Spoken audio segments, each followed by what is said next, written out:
All right. Welcome, everyone, to the Revolutionary Code. This is our 23rd episode where we bring the truth about how governmental politics actually works in every facet of human existence and how that affects our people, Black people here in America. I am your host, Brother Tamani M. Wandani out of Houston, Texas, and I am the direct revolutionary product of one Cardinal Bayou Chewy out of the Shrines of the Black Madonna, and the indirect revolutionary product of one Albert B. Clegg, African name Jaramogi of Ajiman, the father of liberation theology and the founder of the Shrines of the Black Madonna. I am also the founder of the Black Gold Nation movement. My co-host, the National Director of Political Strategy and Implementation for the Black Gold Nation movement and the chairman of LACE, Liberation Advocates for Community Empowerment, the intellectual gangster, corporate grassroots revolutionary, and master domino assassin from Shreveport, Louisiana, aka The Boot, Brother Craig B. Lee. How you doing this evening, Brother Craig? I am doing absolutely splendiferous on this rainy Tuesday in Shreveport, Louisiana. Excellent, excellent. Before we get started this evening, give me a minute to let you know a little bit more about the Black Gold Nation movement. Our ultimate goal is to put our people in the position by which we can own and or control the space where we live. It is our contention, the supporters, members, leaders of this movement. We believe that when we allow other people to control our environment, we lose, period. When we allow other people to control any aspect, any systems within that environment, we always find ourselves on the bottom of that system, be that the political system, the education system, the spiritual system, the agricultural system, the security systems, the economic systems, any system that exists within our environment. When other people control it, or if they control the entire environment, we always find ourselves on the bottom of that system or the bottom in that environment. So since we no longer want to be on the bottom, since we no longer want other people to control our space where we live, our goal is to create a new kind of Black Wall Street model community by which our people can be in control and run it. And it's not that we can't do it. We've done it multiple times since we've been here. And of course, we've done it for centuries before we got here. So it's not a matter of if we can do, it's will they leave us alone long enough to do.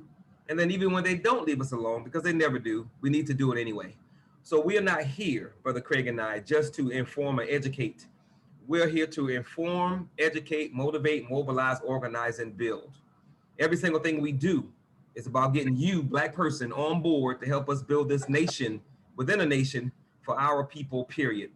We are not here just to talk. We're looking for doers because we understand that if we don't do something, then we are most certainly running the risk of becoming a permanent underclass in the country that our people built.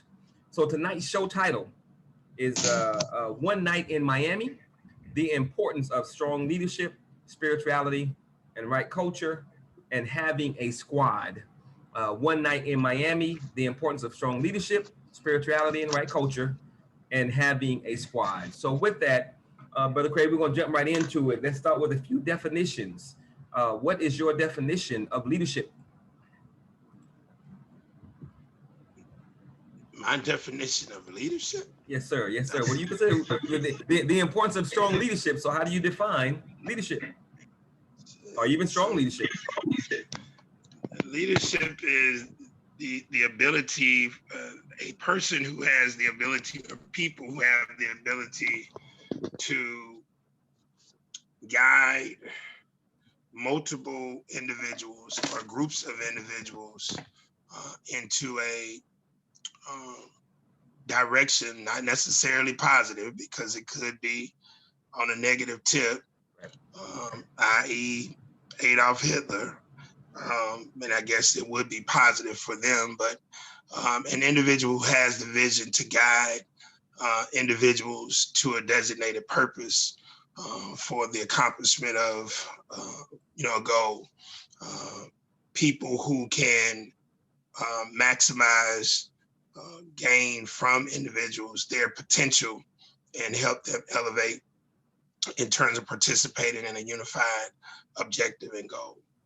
Excellent, excellent. Okay, next definition, spirituality. How do you define spirituality?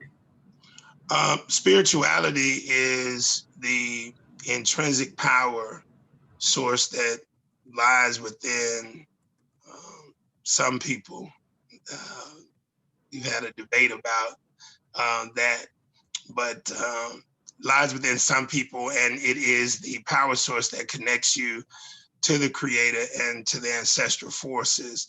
It is also the compass for your compass for right living.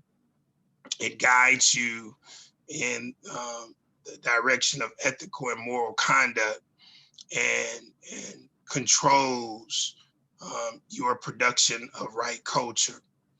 So it is the end all to be all in order to navigate in the physical world. It also provides you protection, armor in the toxic environment that we live in on a daily basis.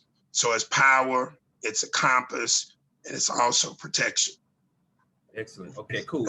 And I'm glad you mentioned culture, or right culture, because that is the next and last definition. How do you define culture, and what is right culture? So culture is a very interesting thing, because the term is used loosely to describe workplace situations or things that go on in organizations, but culture actually deals with ethnicities, and it is the foundation of how ethnicities learn, how they regulate their families, how they eat. So we're talking about food, we're talking about religion, we're talking about belief systems, we're talking about how you socialize, how your music, your fashion. Culture is all those things for a particular ethnic group. And so culture in and of itself is not necessarily positive. It can be negative. So when we talk about right culture, we're talking about culture that is directed with a spiritual focus for right living, that which has an ethical and moral compass within every facet of it. The family structure, the music, the food, all of those particular things. So when we talk about right culture, that's what we're talking about. And it's very important to make that distinction, because a lot of times you hear people talk about hip hop culture. Right. There is no such thing as hip hop culture.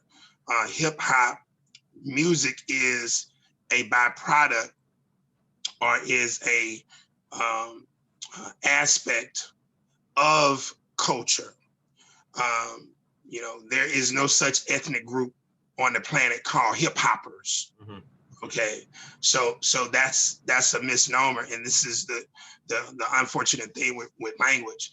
So hip hop, which takes spoken word and the African drum along with a musical arrangement, that originates from the continent, and a variety of different tribal factions from the continent brought forth these particular cultural assets to the United States when we were imported here, and thus involved hip hop. So music is a function of an ethnic group. Food is a function of an ethnic group. Fashion, all of those particular things, dance, all of these things, how you do business, how you treat your children, how you relate to your wives or wife or husbands or whatever. All of this is a function of culture. But spirituality, if you have that part, that is now infused into the culture, and that's what now makes it right culture. Excellent. Okay, and I lied. I got one more. We're talking about the importance of strong leadership, spirituality, and right culture, and having a squad. What are you talking about? What do you mean having a squad? Why is that is significant and important and vital? So a squad is a team. Yes, sir. A team, a dedicated team of people who have the same focus, the same beliefs, rooted in the same philosophy, same agenda, with the willingness to die for the cause. We just celebrated Dr. Martin Luther King's holiday on Monday. Of course, his life day is on the 15th.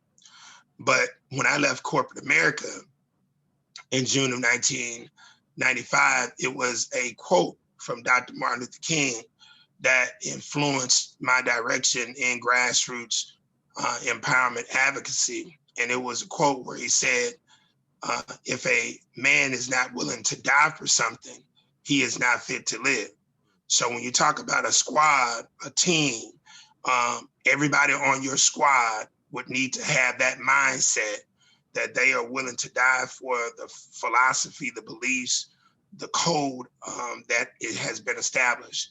And when you have that kind of team, family, now you can make some things happen.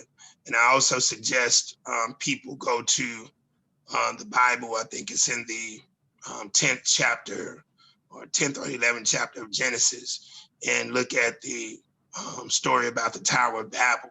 That's when you have a squad. The scripture says our ancestors, they had the same language and they had the same speech. So if you got the same speech, same language, that means you have the same culture. That means you have the same mind. And so now you have somebody rolling in the same direction. Now you can make some things happen. Gotcha.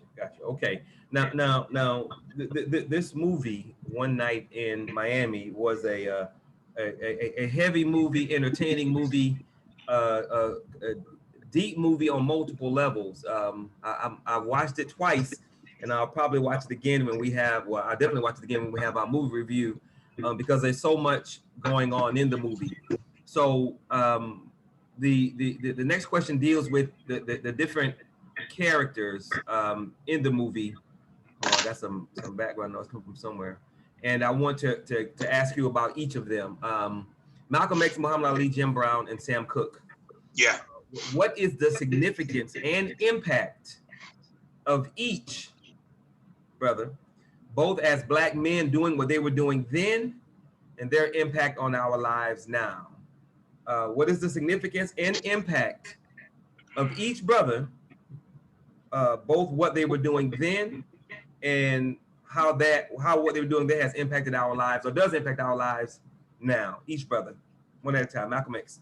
So first and foremost, in general, before I get into each character, each person, all four of them were at the apex of Black existence from a variety of angles at that point in time. And when we talk about that night, we're talking about that night now, that we're talking about February, I think that was 25th of 1964. Mm-hmm. So that night, where all four of them meet up, all of them were at the apex of their endeavors. Right. Malcolm was the most prolific grassroots Black leader in the world. He was on his way out of the Nation of Islam, and I know we'll get into that as we discuss this in the movie, but he was the most profound grassroots leader for Black people in our history in this country. I mean, that's at that time, that is a bona fide fact. Sam Cooke, and by the way, Malcolm was 38, 39 at the time, because he was assassinated almost a year later to that point, because he was assassinated on February the 21st. So Sam Cooke was actually 32, 33 at the time. And he was at the apex of his endeavor. He was the top R&B singer, but he had a gift of being able to cross charts.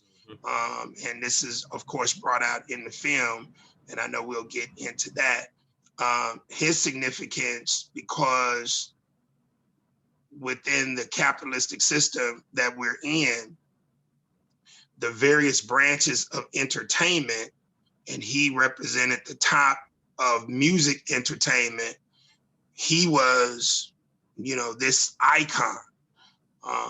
And so that was him. And what was so significant about him, he wasn't just an artist. He wasn't just a musician, a singer. He actually was a serious musical entrepreneur because he owned his masters. He had a label, so he understood the business dynamic. Then we have Jim Brown. Jim Brown, sports entertainment, i.e. football. He was at the apex of professional football at the time. He was the top running back for the Cleveland Browns. He had just set the record, which is brought out in the film, but he was considered to be at that time not only the top running back, but he was considered to be the top football player at that point in time. But he was also very intelligent and very charismatic and highly political at that time. And then lastly, Cassius Clay, who was 22 years old at the time. And of course, the movie revolves around him, Cassius Clay ultimately becoming Muhammad Ali, is the focus of the film around what he had just done, which was to defeat someone that most people never thought he would be able to defeat, and that is Sonny Liston. They called him the Bear. And Ali, of course, is significant because in his realm of sports entertainment, in the boxing arena, he is the greatest. Not, although he was a great boxer, he is the greatest, not for his fight in the ring, but his fight with the United States government outside of the ring. Okay. And he was willing to sacrifice it all, millions of dollars, in order to not go fight in the Vietnam War. So you had these four brothers all at the apex of their various occupations. Right. And it was just phenomenal to even see them, you know, gather. Right. Okay. You remember the question? Yeah. Hold on. And then you say, as it relates to today, their presence coming into today still exists, especially with Ali, because not until, you know, a lot of people want to, you know, mention Colin Kaepernick, but Colin Kaepernick, that's nothing but a joke. So you don't even mention him in the same sentence with Muhammad Ali. The closest that you'll get over the past several decades since Ali, Mahmoud Abdul-Rauf, aka Chris Jackson, when he stood up against the anthem, and he, you know, risked his whole thing for that. This was not a contrived deal being manipulated by some people. Craig Hodges, but as of late, over the past several years, LeBron James would be the closest that you'll get to speaking up and speaking out by athletes. And so Ali is still, and I doubt if any athlete will ever get to that level that they're willing to risk all that he was willing to risk. Sam Cooke, you're not gonna get a song really better than Change Is Gonna Come. And although he was just coming into his own, now some people are learning how to own their masters, but interestingly enough, not all artists do that. Right. And then Jim Brown, again, from a sports standpoint in the NFL, you get a few rumblings, but really nothing on that level where those guys were.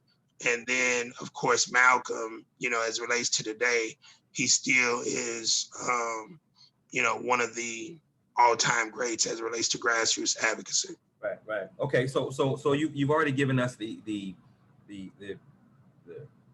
the industries that the brothers were in, and them being at the apex, at the top of their game at the time. Why is it significant and so important that you have those four brothers representing the industries that they were representing at the top of their game? Why is that relationship so significant and important? Those four brothers at the top of their game in those industries. Because they were influencing millions of people. I mean, it's real simple. When you have, so let me break this down. So what the architects, engineers have done with the philosophy, system, and game of capitalistic white supremacy, every aspect, and I want people to hear this very clearly, every aspect of your life has an entertainment branch connected to it. This is what the architects and the engineers have done. Most people have never looked at what the word entertainment means. Most people, when they hear the word entertainment, they just associate it with something fun and nice and harmless. But entertainment is actually a tool used to distract the mind away from issues that are pertinent in a person's life. So what the white folks have done cleverly, I mean, very cleverly, is to establish these various branches. You have at the apex of the entertainment tree, music entertainment, sports entertainment, movie entertainment, television entertainment, political entertainment, news entertainment, culinary entertainment, fashion entertainment, whatever the discipline, there's an entertainment focus. Now here's the twist. The white folks figure out how to co-opt. They figure out how to co-opt the individuals who are stars or budding stars. Yep. Into that arena, and you co-opt them so that you can control their voice, so that they don't get sidetracked. Because if you're now LeBron James, Michael Jordan, or whatever, and you got the white folks helping you build a corporate market share. Yeah. Okay, the brand, the market share for the corporations, and now you got 1 billion people following you. And now you start to talk some gangster Black empowerment shit. It's like, whoa, wait a minute. Okay. Right. So that is the whole thing that makes them so important. And it's rare that you get people who are going to be at the top of their endeavors to have enlightenment where they can now maneuver. Most of them are going to be, I mean, especially when you're dealing with artists, I have to deal with their crazy ass all the time. Artists crazy as hell, especially the ones who paint. They really crazy, but they're brilliant. And so you have to start with people early in the ball game, because they now tap in to one of those or multiple entertainment branches. And some of them actually tap into multiple branches. Mm-hmm. For example, it was brought out in the film that Jim Brown was switching over from sports entertainment into what? Film. Movie entertainment. Right. Okay. And so he had already been into television entertainment with the broadcasting aspect. So sometimes they're going to be used in a variety of different areas. But that's the main reason, because in their various fields of entertainment, they cultivate people to follow them because they are the best at what the hell they do. That's right. That's right. Okay, so this next question, I have a few of them like this, so I apologize in advance because they're kind of involved. The next question, of course, we're talking about the importance of strong leadership, spirituality, right culture, and having a strong team, a squad that has your back. Let's break down what each character had and didn't have as it relates to these four things, which ultimately played a role in their lives and even the demise of them. First one, again, we're talking about strong leadership, spirituality, right coach, and having a strong team. Brother Malcolm, talk about him having or not having strong leadership, spirituality, right culture, and a strong squad. So Malcolm was a part of an organization that he thought was totally legit. And he had to find out it was not totally legit. That's right. And when the movie starts, we're gonna get to that. We're gonna get to that. Well, I just had to reference it because you got a wife. Yeah. And you done sold her all these, we're gonna do this, and the organization, and y'all, maneuvering, yeah. and he's a zealot. He's totally in it. And man, you now find out that you are in some mess. Yeah. Oh my goodness. For real, brother. For real. Okay. Yes, sir. So Malcolm was a leader, but he was not the leader of that organization. And so he was not in control of the politics that regulated and governed that organization. And so that was already a bad deal. And I tell you and I tell other people, you cannot start any organization from a religious standpoint and believe that you're going to help empower Black people. That's just not going to happen. Whatever you start has to be from a non-religious standpoint. And that's why you need to know the difference between religiosity and spirituality. So Malcolm himself was a pretty effective leader. Right. I'm not going to say he was a great leader because you never had a chance to really see him totally lead an organization. Yeah. That was what they feared. Right. There were some adjustments that Malcolm was going to have to make because he was very, very dogmatic. And you see this in the film, and he wasn't fluid in his thinking. And that came from the whole goddamn religious thing. There was a joke that was made in the movie about converting each person in the room. Jim Brown.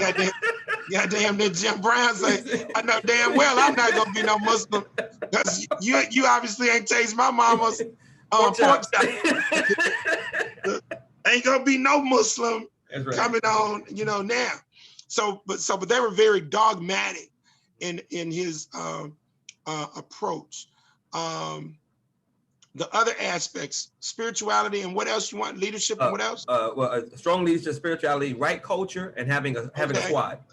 And so we've already established, he was more religious than spiritual, even right. though Malcolm really was a spiritual brother. Sure. He just was misguided with the whole religious thing. He's an organization, Yeah. If he could have got rid of that, he would have been straight. Which that also, he didn't start to really get into right culture period until almost at the end of his life, when he went to Africa for the second time, to the continent for the second time. He went to Ghana. He had really started to get in to that process. So most of the perceived cultural things that he was involved in, was associated to Arab, those particular individuals who were Arabs and whatnot, promoting Islam. So that was his drawback on that. As relates to Sam Cooke was a leader, of course, in the field of music, but he didn't have an organizational structure other than his company. Right. There was no organization. He pretty much was an individualist when it came to that. So he didn't have a squad, which I'll bring up as relates to him being murdered a few months later on that year. So that was not a good thing on his end. He came out of the church. So again, religiosity. He wasn't really rocking with the spirituality, but the brother was blessed, and he became a vehicle, a tool for other gospel artists who were looking to come out of the church and start to make some money, use their talent to make some money. He was initially with the Soul Stirrers, and they had some disagreements, and he left them and struck out on his own. From a cultural standpoint, nothing more than the essence of the cultural fabric that was already there in him. That's pretty much where he's at. As it relates to Jim Brown, again, no organization. He was a leader on the football field, on his team, but again, pretty much just an individualist. He never joined any of those particular groups. And I think part of that goes back to the fact that he played in the NFL. He was a very tough guy, right, and coming from Georgia. So, he really wasn't about that whole situation. Culturally speaking, coming from Georgia, I think he was down in the Gullah Islands. So there was some Afrocentric cultural flavor that was there. Of course, that wasn't brought out in the movie, other than when the white boy talked about being on that particular island, right, of Georgia. So that's him. Ali was, again, he became a part of the nation, but other than that, he never started an organization. He was a leader to the degree that he led himself and the close people around him, and he showed the courage of a warrior, but again, never structuring an organization. He was a spiritual cat for damn sure. It's like Jim Brown, they had a spiritual side, but it wasn't anything as relates to teaching people that dynamic. He got caught up into Islam, so that nullified that particular dynamic. And then from a cultural standpoint, Ali evolved, although he was pushing the Arab deal, Ali evolved based on his fight with George Foreman in Africa. And he captivated the continent. The continent loved his braggadocious style, his swag, the way he moved. So he had a cultural presence with him that resonated throughout the world. So all of them were pretty much within that religiosity versus spirituality deal. All of them had remnants of culture, and all of them had leadership as an individual, but Malcolm was as close as you would get into really leading an organization. So all of them were strong leaders in their own right, given what they did. But as far as an organization, or having a strong spiritual base, the way you defined it in the beginning, right culture, the way you defined it in the beginning, and of course none of them had a strong team. So although they had that one thing, leadership as individuals, which matters not when it comes to the philosophy, system, and game of white supremacy, capitalism, and racism. Individually, they were strong, but they lacked these other things, which we're going to come back to, because if you don't have those other things, there are just certain things you simply cannot do. And unfortunately, they came back to visit those brothers. Exactly. I will say that as people will see in the film, Malcolm, trying to manipulate his, and I can understand it because he actually recruited Cassius Clay into the Nation of Islam, and so he was afraid to really be honest with him that he was leaving, and he wanted him to leave with him. But my point is about the team. The Nation of Islam did serve a purpose, a very important purpose for Cassius Clay, aka Muhammad Ali, at that time, because the boxing game was controlled by the mafia. That's right. and still is controlled by the goddamn mafia. That's right. So you, for damn sure, if you ain't got no squad with your ass, they're gonna control you. Right. Because guess who the opponent, and this is so interesting that we're having this conversation. Guess who controls Sonny Liston? The goddamn It mafia. got to be the mob, right? Yeah. Yeah, he worked for the mafia. Yeah. You see, he was a Negro flunky for the mafia, and he ultimately got killed by the goddamn mafia. You see what I'm saying? Right. So Ali had to have protection.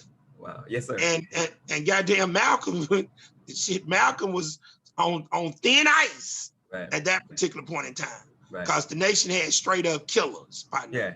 For real deal killers. Had and have.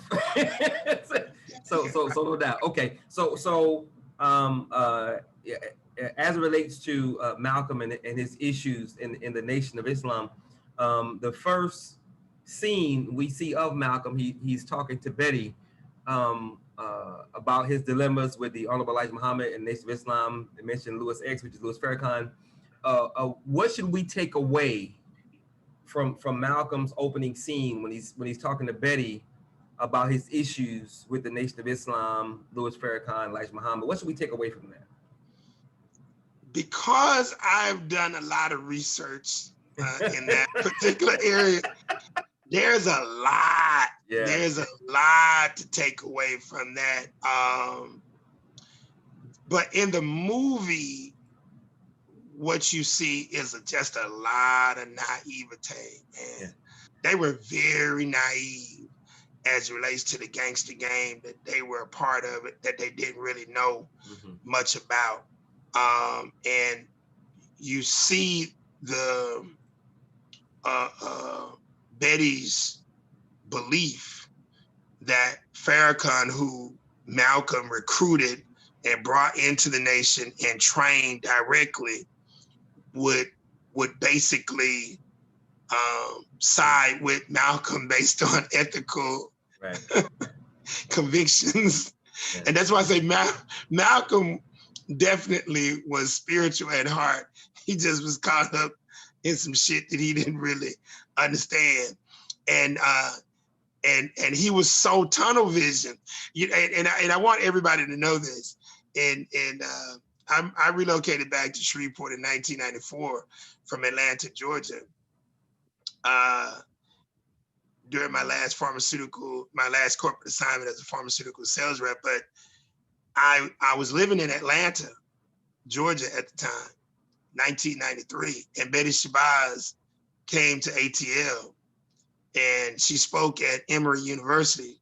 And so I went, myself and two of my Xavier classmates, we were there. It was only about 30 people there, which was shocking. I thought more people would be there at that time. So we're talking now 28 years ago, this year.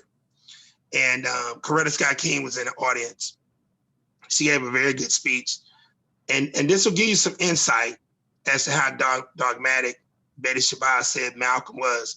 If you go back to the movie, Malcolm X, there's a scene in the movie where Angela Bassett is telling Denzel Washington, open your eyes, Malcolm, open your eyes.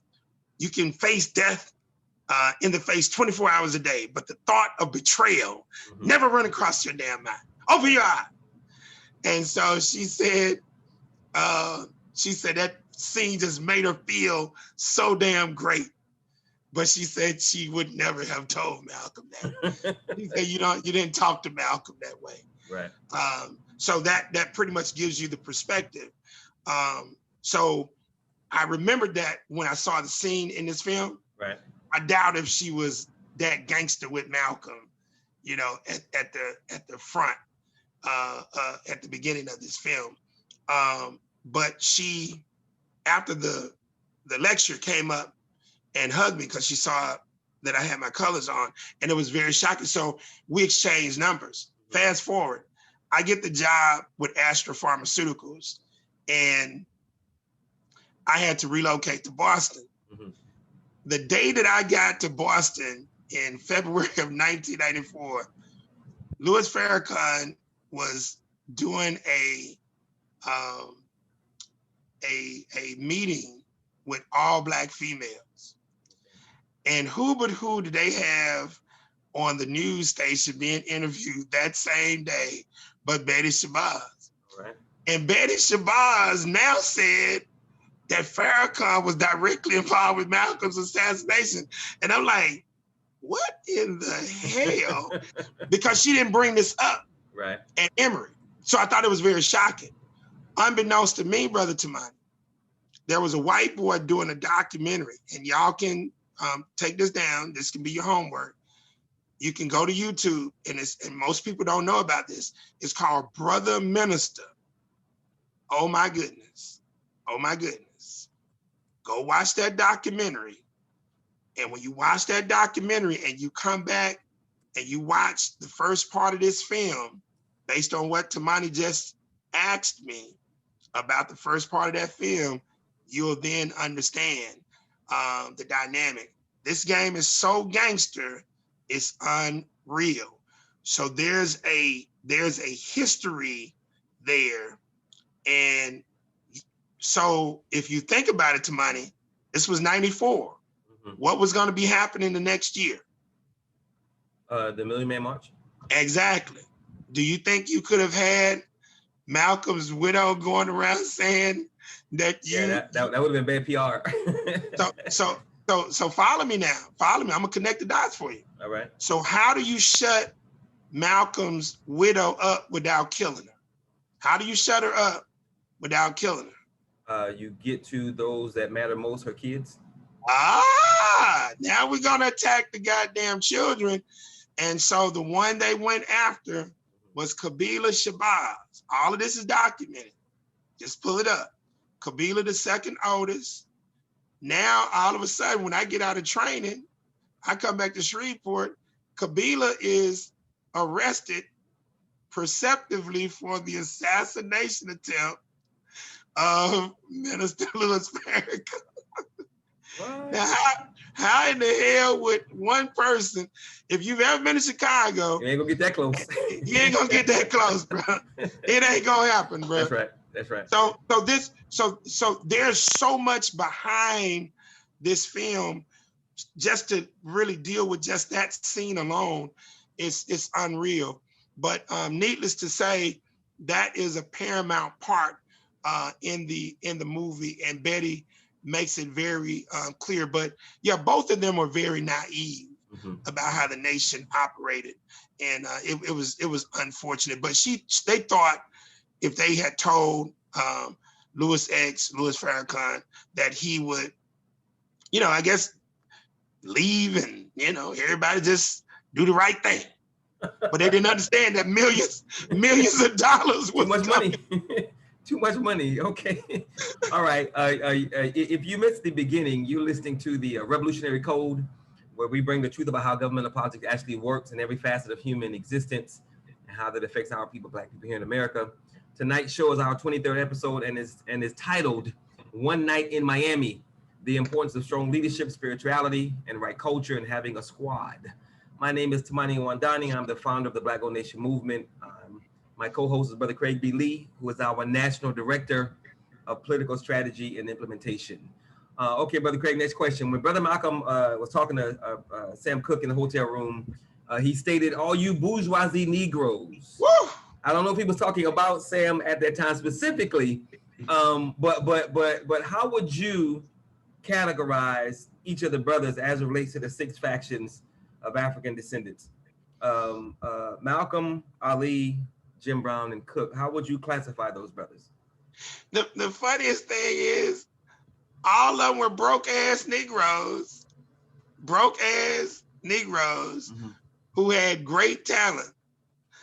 And he referred to him as a bourgeoisie, but Sam Cooke wasn't no damn bourgeoisie. He was not. He was a broke-ass Negro from Clarksdale, Mississippi, who had talent. And he came up on money, okay? So he was a pseudo bourgeoisie. Right. He was pseudo. He wasn't born into a family of any means. Ali was broke, coming out of Louisville, Kentucky. Jim Brown was broke, coming out of Georgia. Malcolm was goddamn broke, coming out of Omaha, Nebraska by way of Boston. So none of them were on that particular level as relates to what you really would understand bourgeoisie to be, because there's a family dynamic that goes with being bourgeoisie. But he had money. Okay. So of course, they mentioned in the film the Negro Beverly Hills. Yeah. And if you've never been to LA, the Negro Beverly Hills in LA is called, I think my good partner Mike is on the phone from Cali, but it's called Baldwin Hills. And that's where the Negroes, high society Negroes live there. Now some of them live in a few other places, but Baldwin Hills was the Negro Beverly Hills at the time. So through his success in music, you kind of bypass to some degree people who don't know, but that family structure deal is very important. So he would never have fitted into the bourgeoisie class because he had not gone to any college or, so, but he had money. Right. And so boom, that was there. So he would have been pseudo bourgeoisie. I consider, of course, Ali to be kind of sort of grassroots Black with money and status. Jim Brown, grassroots Black. Right. Jim Brown could have become a grassroots hybrid Black person, but like he said in the movie, he loved white women too. Yeah. And pork chop. Right. So by that alone, and then so those were that, and then of course Malcolm really was a grassroots hybrid Black. He was 39 when he was assassinated. Yeah. So I mean and he had never been in corporate. And one of the things that was brought out in the film that you got to understand, and it was brought out, Malcolm didn't have no goddamn job or no business. That's right. Yeah. He made the Nation of Islam his job and his business. And there was a part where the Sam Cooke character say, look around, goddamn it. Which one of us don't belong? Who don't fit? Who don't fit? Who in this motherfucker ain't got no check, goddamn.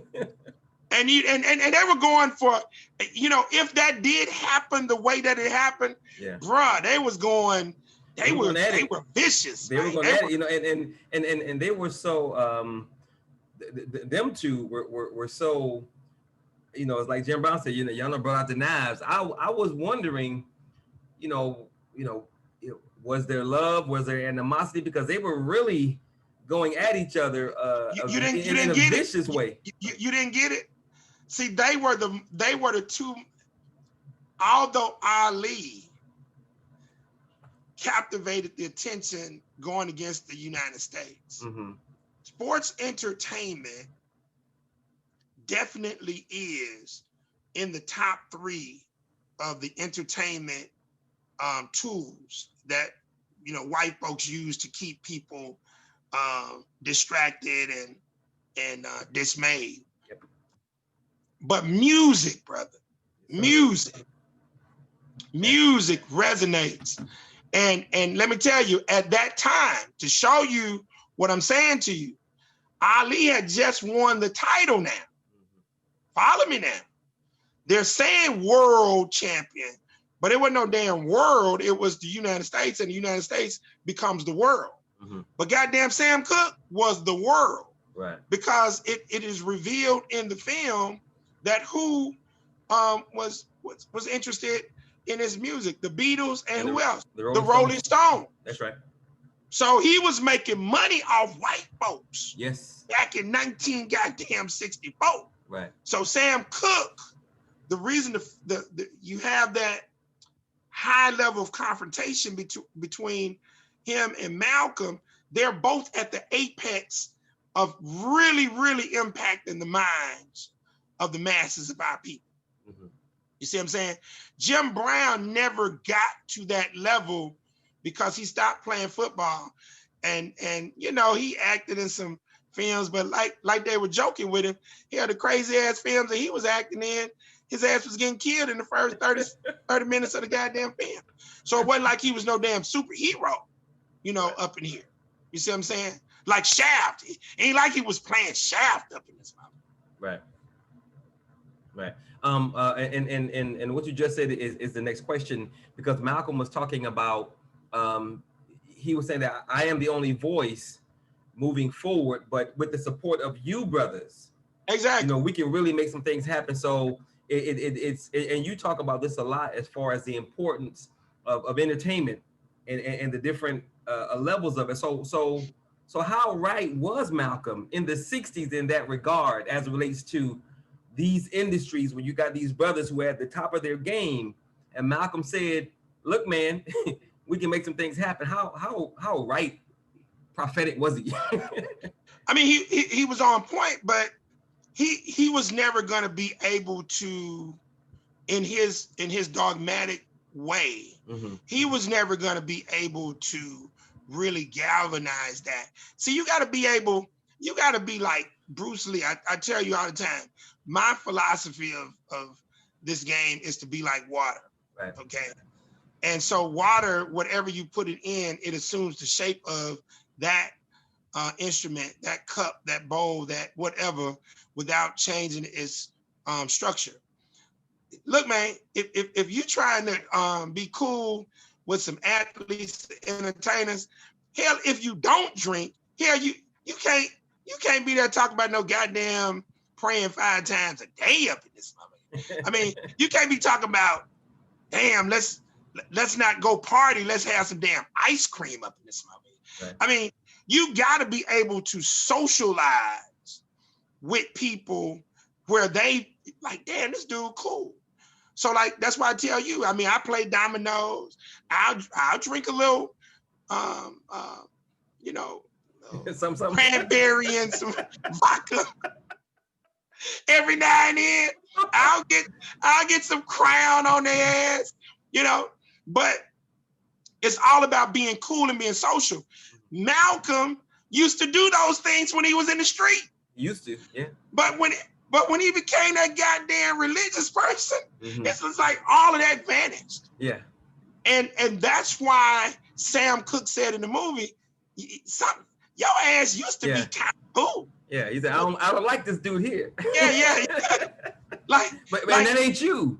Yeah, that ain't, cause that shit you saying in the public, you now bring that back into the behind the scenes. You gotta be able to, you gotta be able to blend that in.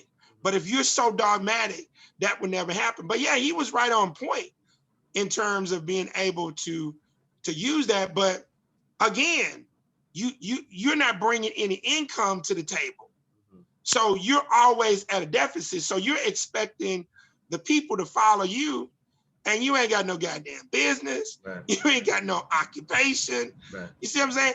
I mean, Sam Cooke in the movie, the character even went so far as to say, your ass can't sing. You can't play no damn basketball. Right. Like, nigga, what can you do? And you know, when he said that, well, before I get to that statement, well, I'm gonna say this first. When he said that, to me, it was like Sam Cooke was downplaying the intellectual. Exactly. Because, you know, Malcolm has a role to play as well. Exactly. But Sam Cooke was saying, if you can't entertain, then. But the point, see, here's the thing. If your ass can't entertain, follow me now. If you're not fitting in one of those entertainment branches, and I tell you this all the time, what must you be able to bring to the table? Entrepreneurship. Yeah, money. Yeah, you got to be able to bring. Your ass God damn it, make a goddamn Q-tip or something. Hell, you got to make something, goddamn. Right. You know, so you can't just be out here talking about Black empowerment. You got to show Black empowerment. That's right. See, that's where grassroots people lose the focus all the goddamn time. Right. You cannot expect people who are busting their ass in their chosen occupations and professions to follow your ass just because you talking. That just ain't gonna happen. You see what I'm saying? And Malcolm didn't understand that. I mean, Malcolm didn't have any business, bruh. Mhm. See, even with Martin Luther King, okay, look at King. King didn't really have no damn business either, but he was a writer, so he got paid writing different books and things like that. Every damn thing Malcolm did was Nation of Islam, Elijah Muhammad. Right. And that's why Sam Cooke in the movie said, okay, well, how do you feel about this? Well, the Honorable Minister Louis Farrakhan, he said, God damn it, I don't want to hear about no damn Elijah. What the hell do you think, What do you Nick, bro? think? Right.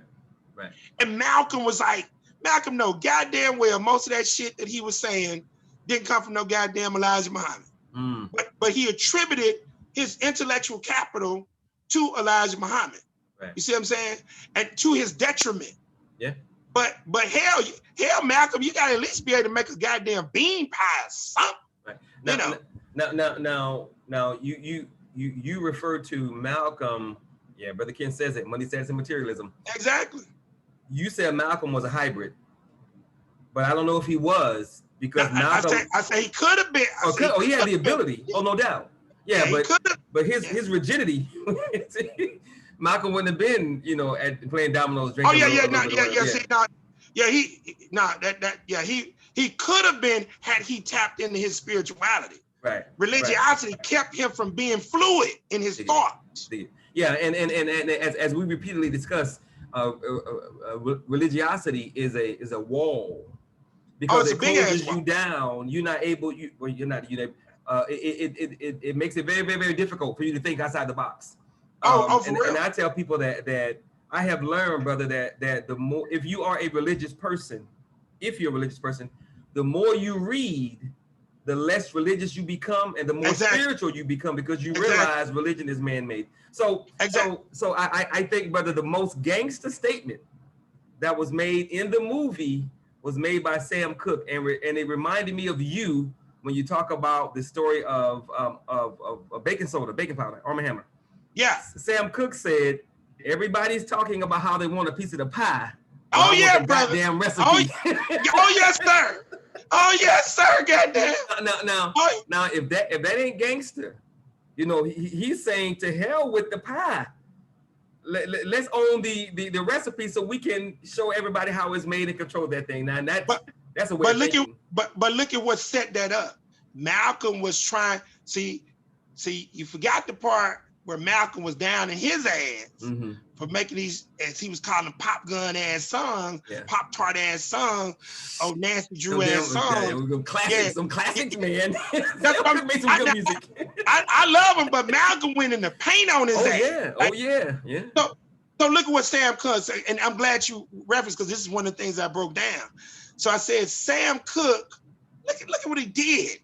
He broke down the economics of the music game to Malcolm's ass. Like, nigga, let me break this shit down for you so you can understand the concept of what I really do while you trying to tell me I'm making Pop-Tart ass music. And he referenced now Bobby Womack, the Womack brothers, and the youngest brother, Bobby Womack, writing the song on. Is that what he was talking about? I didn't put that together. Okay. Brother, you better go back and listen. Go back and listen, bro. They talking about Bobby Womack. That's right. Okay. Bobby Womack was a killer, man. He was a killer. All of them came out of the church, right? So Bobby Womack was on his writing team. So Bobby Womack wrote a song that I think he said it made up to number 19 on the black charts. Oh no, it was way like 95. It was way down there on the top 100. It was not close to the top. No, on the pop charts, it was 90 something. Okay. On the black charts, it got up to 19 or something like that. 91, okay. Yeah. So Rolling Stones reached out to him.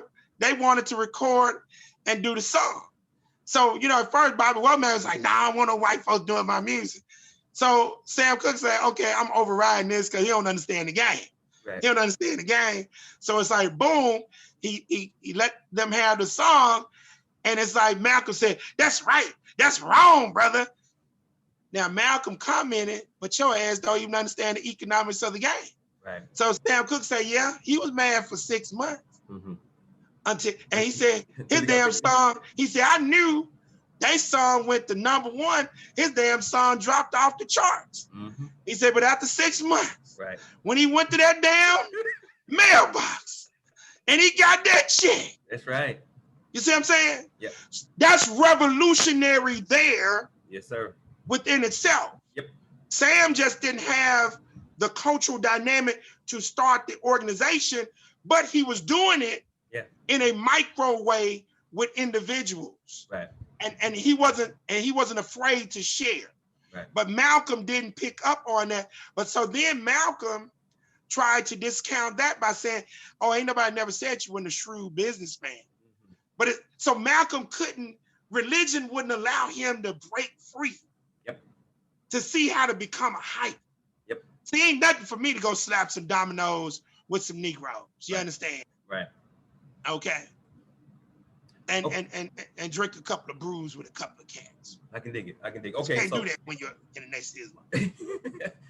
If you do, you better not tell nobody. All right. So in the same scene, Malcolm, he said, "Why, you know?" And this is why I was thinking, man, they are really going at each other, because when Sam goes in the paint and talks about that, he said, "Well, I got something for your ass." So he goes to the closet. He goes to the closet, grabs the album, brings it back, and Ali says to Malcolm that wasn't necessary. Yeah. And Malcolm plays a song. Sam gets upset, leaves. Malcolm X says that was absolutely necessary. Yeah. Because I'm his friend, and I'm trying to give him a wake up call. He said there's no more room for anyone, not you, not me, not Jimmy, not Sam, no one to be standing on the fence anymore. Our people are literally dying in the streets every day. Black people are dying every day. Every day. He say a line in the sand has to be drawn. Either you're with us or you're not. So my question, how important is that kind of relationship amongst Black people in general and Black men in particular, where you got to, where you are, because you love your brother, because you love your sister, you got to call out what you perceive to be BS, although you might be wrong, what you perceive to be BS as it relates to, you know, you're either on board with this liberation freedom thing or you're not. How important is that kind of relationship, Black people in general and brothers in particular? Well, first off, that's very important. So I'm gonna answer that first, and then I'm gonna go back, because this is where the movie, and I hate when they do this, when you research it, and I'm gonna give you the date so you'll see how they did that for drama purposes. And I'm gonna hook the historical piece up for you. So on the first part, it's very important because you gotta be able to be upfront and truthful with individuals. You know, last week when we had a leadership development session with Sister Fabu, I was waiting for her before I had to leave the call to ask me how did I think people view me, you know, that's close to me. And I was gonna let her know shit. They view me as goddamn boogeyman in this motherfucker. They view me as castor oil and whatnot. Because I'm gonna tell their ass the goddamn truth, whether they like it or not. Because if I don't like your ass, I ain't gonna say nothing to you. I'm just gonna let you keep on walking into a brick wall. Right. But if I think you got merit, and especially if you're gonna be on my team and we're gonna rock and roll together, oh yeah, I'm going to give you the real deal information on that. So that is very, very important, that we can be frank and honest like that, and not wear your damn emotions on your sleeve, right, on your shoulders. That's very important. Now, here's what happened with that film. Let me break this down. Malcolm played Bob Dylan's song. Now that's true. That song came out in the summer of 1963. Okay, so that's true. That song came out. Sam Cooke actually re-recorded that song. Mm-hmm. Okay, but here's the thing: it didn't happen the way that it happened in the movie. So Sam Cooke actually recorded A Change Is Gonna Come, Change Gonna Come, January the 30th, 1964. So this was almost a month before the one night in Miami that did happen. Okay. And he released the song in mid-February. So the point is, Sam Cooke had already recorded and released the greatest song ever made, period, about the movement, which is A Change Gonna Come. Now, here's a little tidbit. The song was based on a few things: the death of his daughter, the March on Washington in 1963, hardcore racism against our people. And that's why he asked Ali in the film, Jim Brown, he say, you know, I know what's going on out there, right? Mm-hmm. And you know, Jim Brown thought he was talking about with Ali and Malcolm answering questions from the interviewer. And he said, no. He said, I'm talking about in the streets, you know. He said, man, yeah, woo, woo. So he was being impacted, mm-hmm. but he was trying to figure a way how to leverage resources in order to help his people. Because again, he's coming from Clarksdale, Mississippi, mm-hmm. okay? Then he was also influenced by the Bob Dylan track, Blowing. And here's the coup de grace that made him write that song. And I'm in the city that made it happen, Shreveport, Louisiana. He came to Shreveport to perform. He had booked a hotel at the Holiday Inn on North Market here in Shreveport. And then when he got there, they said, we ain't got no room for your punk ass. Mm. And he just went off like, God damn it, I'm Sam Cooke, God damn it. You better have a goddamn room for me. And his wife said, Sam, they gonna kill your ass here in the port city if you don't get your ass out of here. And that was October the 8th, 1963. And by the time he got down to the Black Hotel, the police were waiting on him, and that's when he was arrested. So that's how A Change Gonna Come came about. But that song was actually recorded and released before the Ali fight. So Regina King and I don't know why you do that, but it's like they played with history a little bit, but at the end of the day, that part of the first question, it is paramount to be able to be truthful and honest with your comrades, because that's the only way that you can get better. Iron sharpens iron. Mm-hmm. Iron don't get sharpened by paper. That's it right. Damn sure don't get sharpened by cotton. Yeah, and I'm glad you mentioned, Sidi Fabu says, as you said, she did it for drama effect.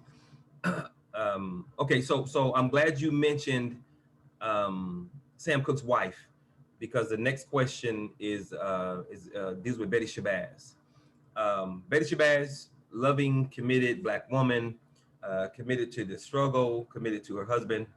How difficult was her role and position being with Malcolm, having 4 daughters, no squad, no organization, no back, no support? How difficult was it to be Betty Shabazz at that time? Having 6 goddamn daughters. 6, but they only had 4. Okay. Yeah. No, she had twins. When Malcolm was assassinated, she was carrying twins. Oh, okay. Yeah. So yeah, that was 6. It was hella difficult. Yeah. I mean, when I met her in 1993, I had to take my hat off to her, because bruh, I mean, she was there throughout all of this. She was there for the hypocrisy, the corruption, being broke, putting all your trust and faith in this. And then when he was assassinated and you have 4 of your daughters right there, seeing him get gunned down, and now you ain't got no damn protection, the Black Panther Party stepped up to a large degree until Huey, and Bobby Seale fell out. But man, her role, Brad, to to be a sister in this thing, I mean, just think about it. Most of the promotion, corporate advertisements are targeted at female. I don't give a damn how strong of a sister you are. They keep on showing goddamn Cancun trips and goddamn The good motherfucking life. spas, all The this good old bullshit. That's right. Now, I don't give a damn how revolutionary you may believe you are. You be like, I need that. I need a vacation. And then your damn husband is busting his ass, and he around these criminal ass Negroes, and he really believes in fighting for this whole thing for everybody, and he's not bringing in revenue, and then he's trying to have it where she's the dutiful Muslim wife taking care of the children and not going to work. Yeah. Bruh. Yeah. That's tough, man. That's tough. Yeah. I think it speaks to her her love for Malcolm. Without a doubt. Yeah, but you know that scene at the end after the house has been bombed and they're sitting in the hotel room, and the look on Malcolm's face, you know, it's like, you know, he got this moment with these kids and I don't know what to do. He has nothing. He ain't got nothing. And that's why I lead with the question of strong leadership, spirituality, right culture, and a squad. Amen. Because Malcolm never got the chance to fully develop his squad, and of course that ended up, you know, being the demise of him. Okay. Next question. Okay. Taking them one at a time, and this is one of those involved questions. Taking them one at a time. What can, and without naming a specific person, because we're going to get to that, but just in general, taking them one at a time. What can today's melanated Black grassroots leaders take from each of the characters in their respective fields? So what can today's melanated Black grassroots leaders who are trying to create change, what can they take from Malcolm X, the melanated grassroots intellectual, and his efforts to lead and build? What can today's young leaders take from Brother Malcolm? You got to be flexible. You got to be a hybrid. You got to be multidimensional in your thoughts. You can't be rigid. You can't be boxed in. You damn sure can't be religious and lead our people. You just can't. Spirituality. Look, man, you have to park that religion to the side door and deal with this thing on a spiritual and cultural level first and foremost. Right. But discipline. Malcolm was very disciplined. He was very loyal. So that is very important. He was committed. He was persistent. He was determined. He was about his family, right? Even though his ass was probably on the road 7-8 months out of the damn year. And he was doing that to a fault. Yeah. You damn sure better take from this the need of being a cultural social entrepreneur. That's right. You got to bring in revenues. Right. Because when they come for you, and they gonna come, you got to have resources. Right. And you got to have resources for multiple reasons, not only to set your family on the right path, but to be able to afford a squad to not only protect you and them while you are alive, but when you pass. That's right. Muhammad Ali and Jim Brown are professional athletes and their efforts to be independent, vocal, and their own men. Again, Ali, I don't, it'll be hard for me to see an athlete ever taking a position that Ali took, man. I mean, that's why I say LeBron is about as close as you're gonna get. I don't count the Kaepernick deal. That was nothing but some superficial ass stage. So the young athlete can take what from these two brothers? Well, that's what I'm saying. His courage. His courage, okay. The courage, the commitment, the dedication, the willingness to struggle and sacrifice, right. For the greater good. And then the dedication of being able to come back after you've been stripped of millions of dollars, right. And your livelihood and whatnot. Creativity, branding yourself outside of the conventional concepts. that were introduced, especially when we're talking about both of them getting into film, really using your brand to monetize yourself on a multi-dimensional level. And Sam Cooke. I'm sorry. Go ahead. Sam Cooke, I mean, hey, he was on it in terms of controlling the masters. He understood how to monetize himself. He was about branding. But the biggest thing that you can take from that is having vision. Definitely not getting caught up in believing in the fairy tale, because just a few months later, his ass was taken out in LA, the city that he loves so goddamn much. So his leadership in the business realm, being on your business, about your business, understanding the ins and outs, being able to forecast, because remember, he invested in the what do they call it? The British invasion. The British invasion, yeah. Yeah, he invested in that, and he got paid. So being able to forecast trends, all of those things, and really being very, very skilled. And the other thing about Sam, when as the film is going off, the dude asked him, "How do you write so many great ass hits?" And so he was in the moment, and that's why you didn't know why I was sending you all those videos on Tobe Nwigwe, but Tobe Nwigwe is within that realm. That's the next question. Yeah. So don't go there yet. Okay. Okay. Next question. Next question. If you had to pick one person from today, who would you say is today's Malcolm X, today's Ali, and today's Sam Cooke? Today's Malcolm. If you had to pick one, and there may not be, I'm just asking. I mean, on a national level, nobody. Within the realm of local, it would be somebody like myself.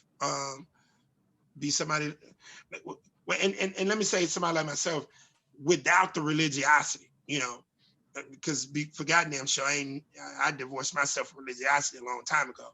But somebody like yourself, somebody like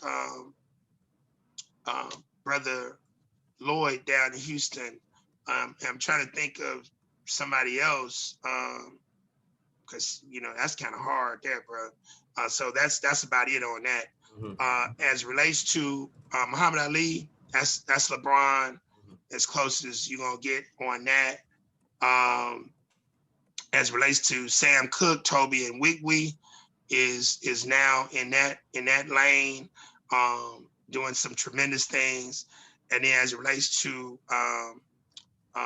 football, I mean, I don't know any cat, because I can't, roll with Kaepernick, because there's a lot of game being played there. Okay. But LeBron is pretty much that entity on the sports side. Okay, so looking at the four brothers in the film and what they could have accomplished because they were at the top of their game, but understanding that they didn't accomplish it because they didn't have strong leadership, didn't have spirituality, didn't have right culture, didn't have a squad. Is it safe to say that no matter who comes to the table, be it LeBron, be it Tobe Nwigwe, no matter who comes to the table, is it safe to say you're not going to be able to accomplish much if you don't have those four things: strong leadership, spirituality, right culture, and a squad? No matter what you bring, if you don't have those four things, you're not going too far. Is it safe to say that? Absolutely, and that's why I named LeBron and Tobe Nwigwe, because LeBron, bro. Yeah, bro. LeBron got. He got a squad, don't he? Got a squad, dog. and he got spirituality, and he got a love for his people, and amidst all these goddamn haters that he has, bro. Look, it's a bunch of them too. It's a bunch hey, bro. Of them. Hey, bro. That dude there is just on a whole nother level, and to see Tobe Nwigwe do what he's doing from Houston and the squad that he's building, and how involved his wife is in his art, and brother, I mean, it's just, I mean, I'm just excited about that young 33-year-old lion out of Houston, Texas, by way of Nigeria, Ibu. and whatnot. So yeah. Okay. All right. Last question. You only get one takeaway from tonight's show. So for everybody that's watching on Facebook or Zoom, for those that watch the recording, if you could only give them one takeaway from tonight's show, what would that one takeaway be? The importance of the 6 pillars of empowerment. It's not going to be too many things that we discuss that's not going to be the takeaway, because without spirituality, without right culture, without education, without economics, without socioeconomics, and without politics, you're not going to be able to individually or collectively control your destiny, period. And in the film, Jim Brown mentions economics, and this is the biggest misnomer that our people do not get. It cannot be solely about goddamn economics. That's right. Because in order, like right now, Negroes have economic leverage. We got 1.5 trillion in disposable income. So you say, well, why we ain't doing nothing? Because we lack spirituality and right culture and education. We got money, but there's nothing to bond the money together. You got to bring the goddamn money together. $1.5 trillion in 50 million individual Negroes' hands means nothing, because less than 3% of that money is spent with ourselves.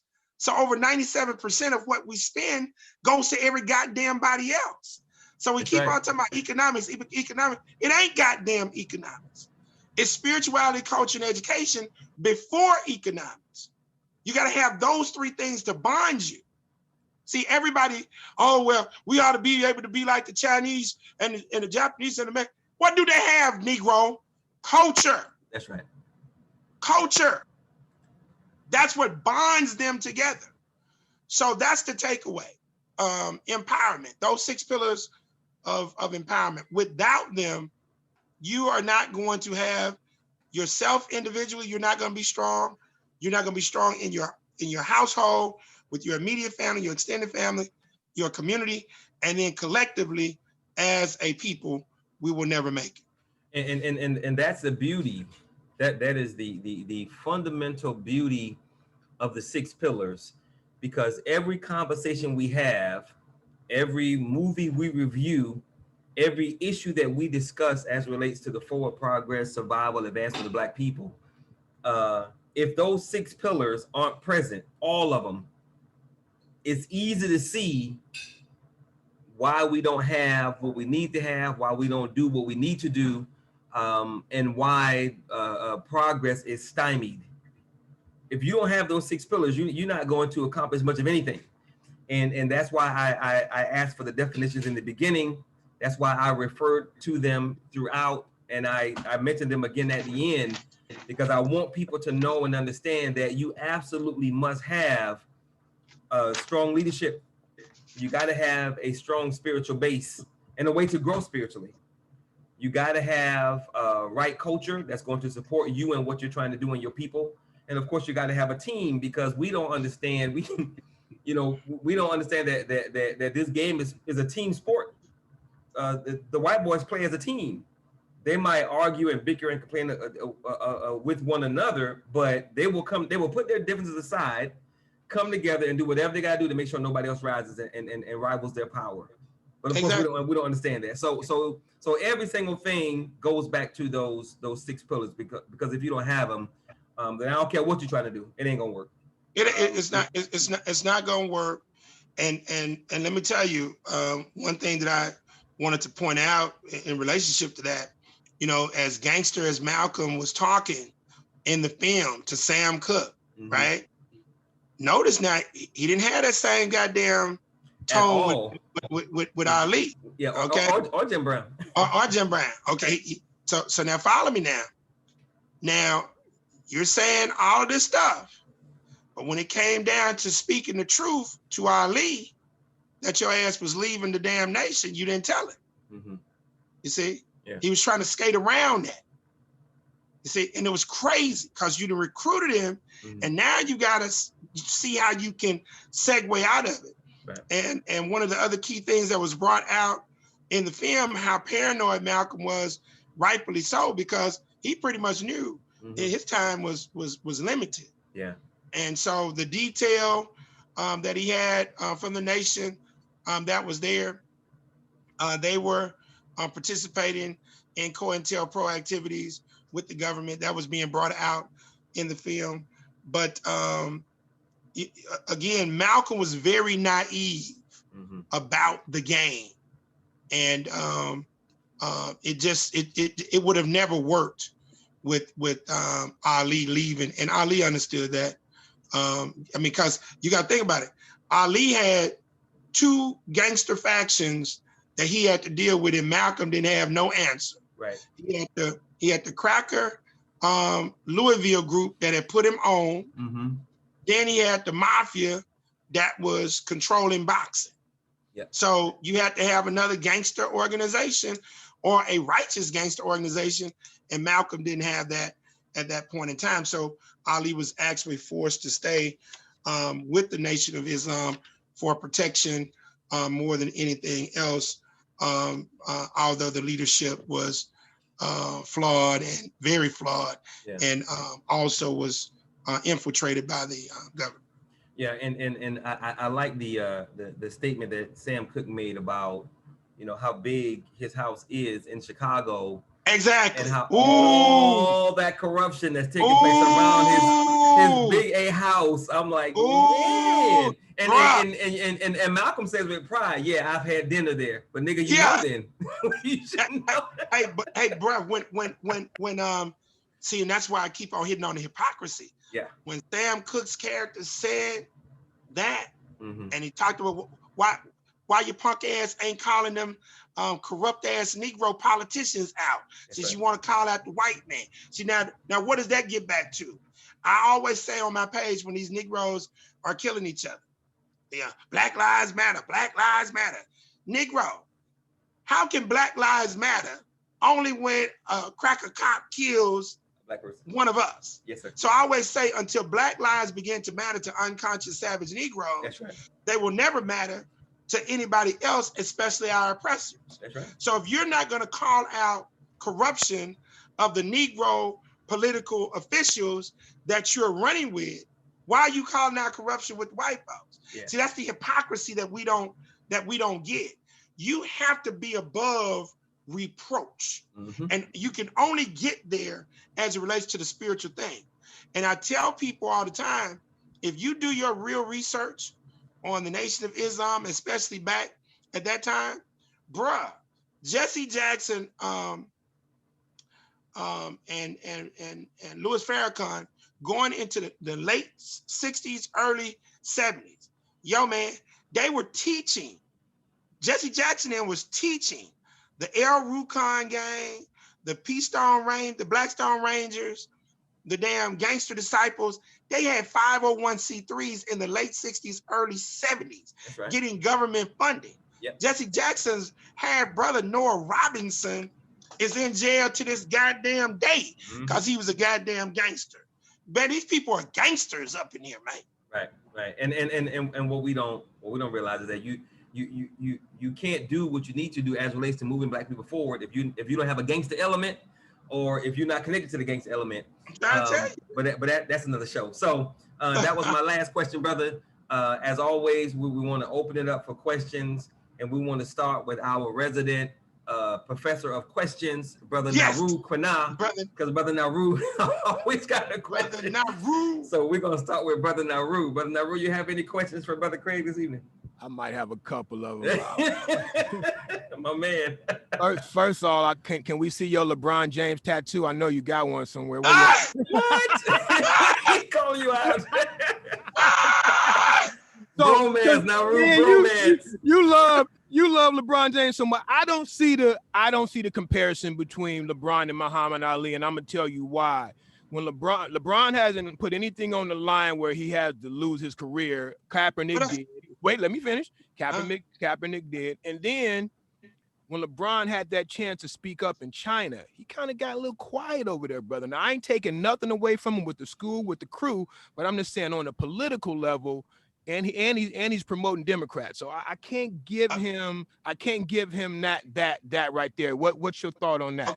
Okay, so first off, I'm not comparing him to Ali. That's why I said it's basically no comparison. Yeah, you did say that. I appreciate that. The reason that he is legit and Kaepernick is not legit, you got to go inside of the game that Kaepernick was playing. So now you're on the West Coast right by Kaepernick. So let's deal with this. Kaepernick had a contract. Kaepernick played a game with Negroes because Kaepernick wanted a bigger contract. He was not terminated. Kaepernick was offered a deal. He turned the deal down. He strategically played this game. So you can't be no damn grassroots revolutionary and say, I'm gonna sacrifice my career. Oh, but let me partnership with Nike to get about $20 million. And then get quiet. And then get quiet. This dude ain't said a goddamn word since he been so-called this advocate. So my point is, it's all a game. And yes, LeBron is not the sharpest knife in the tool shed as it relates to the political dynamic. That's why I say there's really no comparison. No, that's true. As it relates to Ali. The only reason I bring LeBron into the mix, he has been willing to take positions via Trayvon Martin, via Mike Brown. He did, worse than the Chinese thing, he didn't step up as it relates to Tamir Rice within that overall dynamic. So that's why I say it's very hard to even say that, because most of these people are not going to be willing to make that kind of sacrifice that Ali made at that point in time. It's just, I agree. But I'll just give you a hard time. Oh yeah, ain't no problem. All right, the last question. What do you think about the brother Rizza Islam? He's been gaining a lot of traction in the Nation of Islam right now, and a lot of people are following him and Ben X, but more so Rizza. Full of shit.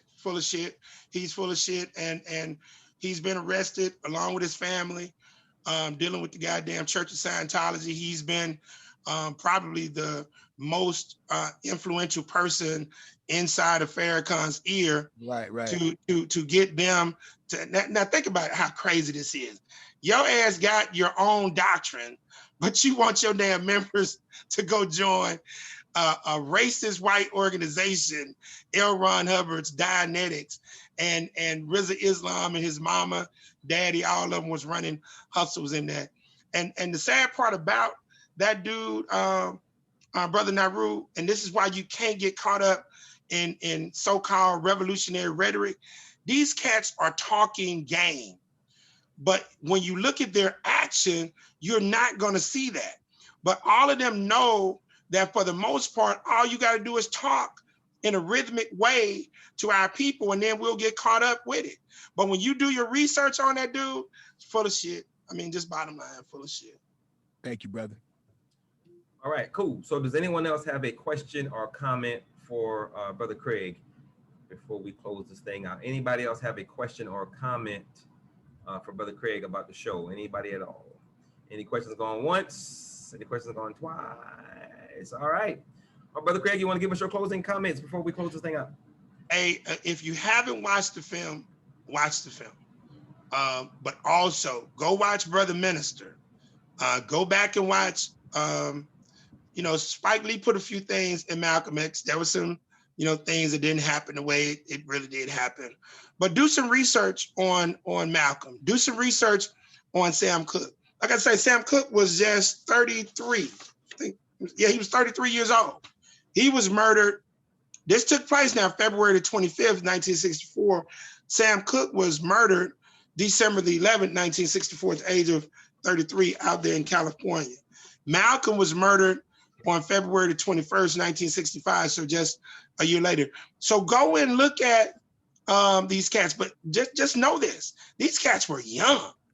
I mean, Malcolm was 39 when he was assassinated. King was 39 when he was assassinated. Ali was 22 when he was doing all this. You see what I'm saying? So they were still in the developmental stages.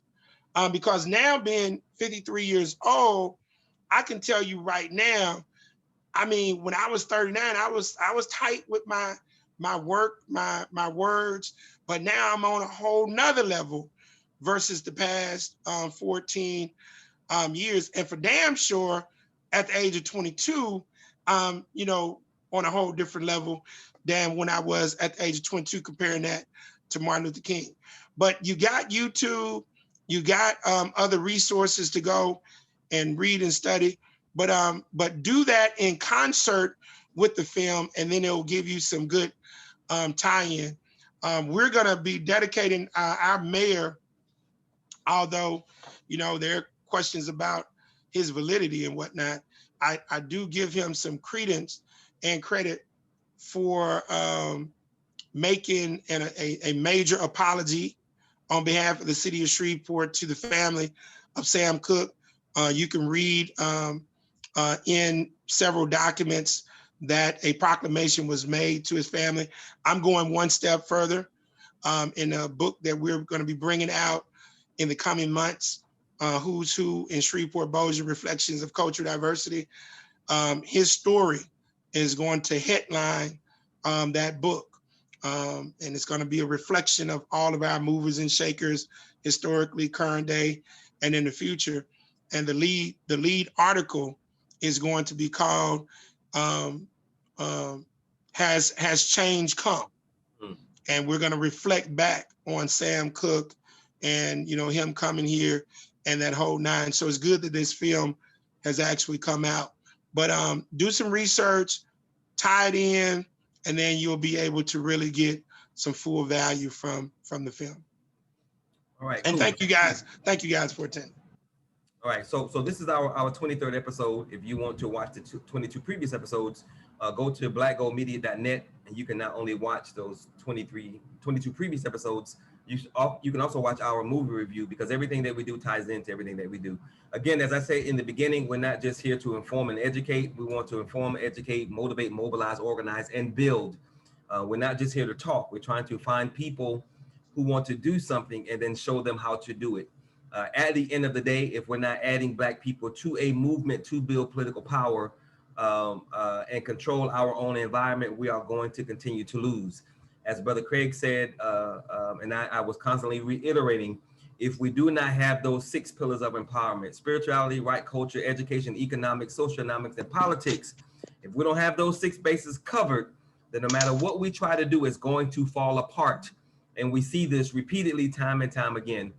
So if you want to know more about the Black Gold Nation movement, if you want to be involved, my email address is theblackgoldnation@gmail.com. And our events website is blackgold-wakandarising.com. Register for the League of Extraordinary Minds presentation, and I will lay everything out for you, and then we can go from there. So with that, again, thank you guys very much for being a part of the show. I sincerely appreciate it. Always remember 2 things. No one can do everything. No one can do everything, but if everyone does something, everything will get done. And absolutely, always remember that nothing is more sacred than the liberation and salvation of Black people. So with that, you guys have a wonderful evening. God bless. Thank you very much. And we'll see you next Thursday at 9 o'clock Central, 10 o'clock Eastern. Have a good evening. Peace.